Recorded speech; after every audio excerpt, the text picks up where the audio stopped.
ಬೆಂಗಳೂರಿನಲ್ಲಿ ಅಪಾಯಕಾರಿ ಮರಗಳನ್ನು ತೆರವು ಮಾಡ್ತಾ ಇಲ್ಲ ಬಿಬಿಎಂಪಿ ಎಷ್ಟೇ ಹೇಳಿದ್ರು ಕೂಡ ಇದರಿಂದ ಅನಾಹುತದ ಸರಣಿ ಮಾತ್ರ ಮುಂದುವರಿತಾ ಇದೆ. ಈಗಲೂ ಅಷ್ಟೇ ನೋಡಿ, ಚಲಿಸ್ತಾ ಇದ್ದ ಕಾರಿನ ಮೇಲೆ ಬೃಹತ್ ಮರವೊಂದು ಬಿದ್ದಿದೆ. ಅದೃಷ್ಟವಶಾತ್ ಚಾಲಕ ಗ್ರೇಟ್ ಎಸ್ಕೇಪ್ ಆಗಿದ್ದಾರೆ. ನಿನ್ನೆ ಸಂಜೆ ಶೇಷಾದ್ರಿಪುರದಲ್ಲಿ ಆಗಿರುವಂತಹ ಘಟನೆ ಇದು. ಮರ ಬಿದ್ದ ರಭಸಕ್ಕೆ 3 ವಿದ್ಯುತ್ ಕಂಬ ಧರೆಗುರುಳಿದೆ, ಧರಾಶಾಹಿ ಆಗಿದೆ. ಬೆಂಗಳೂರಿನ ಶೇಷಾದ್ರಿಪುರದ ಲಾ ಕಾಲೇಜ್ನ ಬಳಿ ಆಗಿರೋದು. ನೋಡಿ, ನೀವು ವಿಜುವಲ್ಸ್ ಅನ್ನು ಗಮನಿಸ್ತಾ ಇದ್ದೀರಾ. ಬ್ಲೂ ಕಲರ್ ಕಾರ್ ಮೇಲೆ ಬಿದ್ದಿದೆ. ಬಟ್ ಸರಿಯಾದ ಜಾಗಕ್ಕೇನಾದರೂ ಆ ಮರದ ಸ್ಟೆಮ್ ಇದೆಯಲ್ಲ, ಅದೇನಾದರೂ ಬಿದ್ದಿದ್ದಿದ್ರೆ ಕಂಪ್ಲೀಟ್ ಅಪ್ಪಚ್ಚಿ ಆಗಿ ಹೋಗಿರೋದು. ಇನ್ಫ್ಯಾಕ್ಟ್ ಆ ಮರದ ಬ್ರಾಂಚಸ್ ಇದೆಯಲ್ಲ, ರೆಂಬೆ ಕೊಂಬೆಗಳು ತಡೆದಿದೆ ದೊಡ್ಡ ಅನಾಹುತ ಆಗೋದ್ರಿಂದ. ಇಲ್ಲ ಅಂತ ಅಂದಿದ್ದಿದ್ರೆ ಕಾರು ಕಂಪ್ಲೀಟಾಗಿ ಆಗ್ಬಿಡೋದು. ಬಟ್ ನಮ್ಮ ಪ್ರಶ್ನೆ ಇದೆ, ನೀವು ಅಪಾಯಕಾರಿ ಮರಗಳು, ವೀಕ್ ಮರಗಳನ್ನು ತೆರವು ಮಾಡ್ತೀವಿ, ಮಾರ್ಕ್ ಮಾಡಿದ್ದೀವಿ, ಇದಕ್ಕಿಷ್ಟು ದುಡ್ಡು ಎತ್ತಿಟ್ಟಿದ್ದೀವಿ, ಕೋಟ್ಯಾಂತರ ರೂಪಾಯಿ ಅಂತಿರಲ್ಲ, ಏನು ಮಾಡ್ತಾ ಇದ್ದೀರಾ ಆ ದುಡ್ಡನ್ನ ಅನ್ನೋದು ಪ್ರಶ್ನೆ.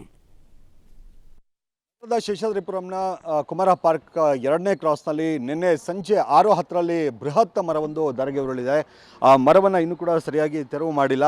ಮರ ಬಿದ್ದಂಥ ರಭಸಕ್ಕೆ ಒಂದು 4-5 ವಿದ್ಯುತ್ ಕಂಬಗಳು ಕೂಡ ಡ್ಯಾಮೇಜ್ ಆಗಿ ಅವು ಕೂಡ ಧರಾಶಾಹಿ ಆಗಿದ್ದಾವೆ. ಅದೃಷ್ಟವಶಾತ್ ಅಂದರೆ ಇಲ್ಲೊಂದು ಕಾರ್ ಕೂಡ ಚಲಿಸ್ತಾ ಇತ್ತು. ಆ ಕಾರ್ನ ಮೇಲೆ ಈ ಬೃಹತ್ ಮರ ಬಿದ್ದಿದೆ. ಆದರೆ ಅದೃಷ್ಟವಶ ಚಾಲಕ ಇದ್ದರೂ ಕೂಡ ಯಾವುದೇ ರೀತಿಯ ಒಂದು ಸಣ್ಣ ಪುಟ್ಟ ಗಾಯಗಳು ಆಗದೆ ಅವರು ಪಾರಾಗಿರುವಂಥದ್ದು. ಜೊತೆಗೆ ಗಮನಿಸ್ಬೋದು, ಮನೆಗಳ ಮೇಲೂ ಕೂಡ ಈ ಮರ ಬಿದ್ದಂಥ ಹಿನ್ನೆಲೆಯಲ್ಲಿ ಯಾವ ಮಟ್ಟಕ್ಕೆ ಡ್ಯಾಮೇಜ್ ಆಗಿದೆ ಅಂತ ಅವುಗಳನ್ನು ಕೂಡ ಇನ್ನೂ BBMP ಅಧಿಕಾರಿಗಳು ತೆರವು ಮಾಡಿಲ್ಲ. ಅಂದರೆ ಈ ರಸ್ತೆಗೆ ಬೃಹತ್ ಮರ ಏನು ಬಿದ್ದಿತ್ತು ಅವುಗಳನ್ನು ಮಾತ್ರ ಕಟ್ ಮಾಡಿ ಹೋಗಿದ್ದಾರೆ. ಆದರೆ ಮನೆ ಮೇಲೆ ಈ ರೀತಿಯಾಗಿ ಬಿದ್ದಿರುವಂಥ ಮರವನ್ನು ಇನ್ನೂ ಕೂಡ ತೆರವು ಮಾಡಿಲ್ಲ. ಹಾಗೆ ವಿದ್ಯುತ್ ಕಂಬಗಳು ಕೂಡ ಈಗ ಸುಮಾರು ಒಂದು 4-5 ವಿದ್ಯುತ್ ಕಂಬಗಳು ಡ್ಯಾಮೇಜ್ ಆಗಿದ್ದಾವೆ. ಒಂದು 3 ಸಂಪೂರ್ಣವಾಗಿ ಉರುಳು ಬಿದ್ದಿದೆ. ಅವುಗಳನ್ನು ಕೂಡ ಇನ್ನೂ ತೆರವು ಮಾಡುವಂಥ ಕೆಲಸವನ್ನು ಮಾಡಿಲ್ಲ. ಅದು ನಿನ್ನೆ ಸಂಜೆ 6:10ರಲ್ಲಿ ಆಗಿದ್ದಿದ್ದು. ಇಲ್ಲಿಯವರೆಗೂ ಕೂಡ ಸಂಬಂಧಪಟ್ಟವರು ಕೇವಲ ರಸ್ತೆಗೆ ಅಡ್ಡಲಾಗಿದ್ದಂಥ ಬೃಹತ್ ಮರವನ್ನು ತೆಗೆದಿದ್ದಾರೆ, ಕಟ್ ಮಾಡಿದ್ದಾರೆ, ಬಿಟ್ಟರೆ ಇನ್ಯಾವುದನ್ನು ಕೂಡ ಮಾಡಿಲ್ಲ. ಈಗ ಗಮನಿಸ್ಬೋದು, ಆ ವಿದ್ಯುತ್ ಕಂಬಗಳು ಇನ್ನೂ ಕೂಡ ರಸ್ತೆಯಲ್ಲಿ ಹಾಗೇ ಬಿದ್ದಿದೆ.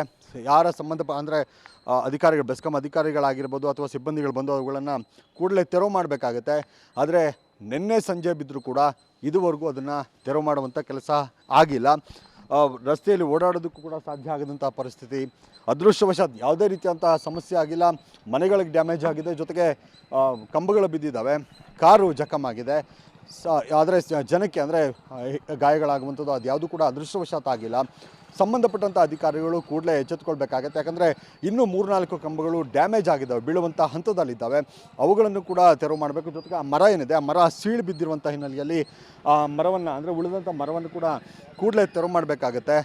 ಇಲ್ಲಂತಂದರೆ ಅನಾಹುತ ಆಗುವಂಥ ಸಾಧ್ಯತೆಗಳಿರುತ್ತೆ. ಅದರಿಂದಾಗಿ ಕೂಡಲೇ ಎಚ್ಚೆತ್ತುಕೊಳ್ಬೇಕು. ನಿನ್ನೆ ಸಂಜೆ ಆಗಿರುವಂಥ ಇನ್ಸಿಡೆಂಟ್ ಇದು 6:10ರಲ್ಲಾಗಿದೆ. ಇದುವರೆಗೂ ಕೂಡ ಸಂಬಂಧಪಟ್ಟಂಥ ಅಧಿಕಾರಿಗಳು ಇದನ್ನು ಕೂಡಲೇ ತೆರವು ಮಾಡುವಂಥ ಕೆಲಸ ಮಾಡಬೇಕಾಗಿತ್ತು. ಆದರೆ ಇದುವರೆಗೂ ಕೂಡ ಮಾಡದೇ ಇರುವಂಥದ್ದು ನಿಜಕ್ಕೂ ಕೂಡ ಆತಂಕದ ವಿಚಾರ. ಕೂಡಲೇ ಸಂಬಂಧಪಟ್ಟಂಥ ಅಧಿಕಾರಿಗಳು ಎಚ್ಚೆತ್ತುಕೊಳ್ಬೇಕಾಗಿದೆ. ಕ್ಯಾಮರಾ ಪರ್ಸನ್ ಚರಣ್ ಜೊತೆಗೆ ಮಾದೇಶ್, ಆನೇಕಲ್, ಪಬ್ಲಿಕ್ ಟಿವಿ, ಬೆಂಗಳೂರು. ಇನ್ನು ಬೆಂಗಳೂರಿನ MG ರೋಡ್ನಲ್ಲೂ ಕೂಡ ಇದೇ ರೀತಿ ಮರವೊಂದು ಧರಾಶಾಹಿ ಆಗಿದೆ ಅಂತಕ್ಕಂಥ ಮಾಹಿತಿ ಲಭ್ಯವಾಗ್ತಾ ಇದೆ. ಸಿಲಿಕಾನ್ ಸಿಟಿಯಲ್ಲಿ ಮತ್ತೊಂದು ಬೃಹತ್ ಮರ ಧರೆಗುರುಳಿದೆ. ಶೇಷಾದ್ರಿಪುರಂ ಆಯಿತು, ಈಗ MG ರೋಡ್. ನಿನ್ನೆ ಸುರಿದ ಮಳೆಯಿಂದ ಬಿದ್ದಿದೆ ಭಾರೀ ಗಾತ್ರದ ಮರ.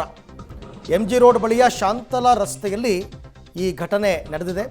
ಬೃಹತ್ ಮರ ಬಿದ್ದ ಹಿನ್ನೆಲೆಯಲ್ಲಿ ವಾಹನ ಸಂಚಾರಕ್ಕೆ ಆಬ್ವಿಯಸ್ಲಿ ತೊಂದರೆ ಆಗೇ ಆಗುತ್ತೆ.